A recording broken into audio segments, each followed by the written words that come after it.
अहम खबर है लाहौर से। लॉन्ग मार्च के दौरान तोड़फोड़ हंगामा आराई का मुकदमा पीटीआई रहनुमाओं को 28 जून तक अबूरी जमानत दे दी गई है। इसी बारे में तफसीलात हासिल करेंगे। मुनीर बाजवा हमारे साथ मौजूद हैं। जी मुनीर बाजवा।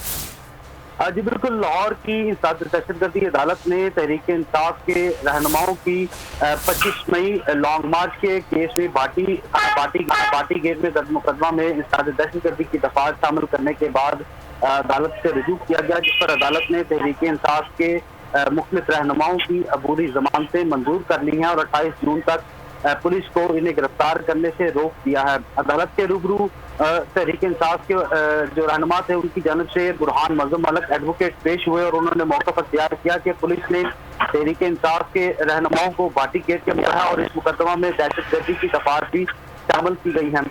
लिहाजा ये तमाम जो पीटीआई के रहनुमा हैं इसमें शामिल तफ्तीश होना चाहते हैं, इसलिए इनकी अबूरी जमानतें मंजूर की जाए। अदालत के रूबरू हमाद अजहर, डॉक्टर यासीन राशिद, मियां असलम इकबाल, मियां महमूद रशीद, जमशेद इकबाल सीमा, मुशर्रफ सीमा, मुराद राज, अब्बास के स्पीकर ने अबूरी जमानत की दरख्वास्तें दायर की थी। अदालत ने इन तमाम पीटीआई के रहनुमाओं को 28 जून तक मुकदमा में शामिल तफ्तीश होने का हुक्म दिया और आइंदा समाअत पर तफ्तीशी अफसर को हुक्म दिया कि पेशरफ रिपोर्ट जो आइंदा समाअत पर अदालत में पेश की जाए। ठीक है, बहुत शुक्रिया मुनीर बाजवा।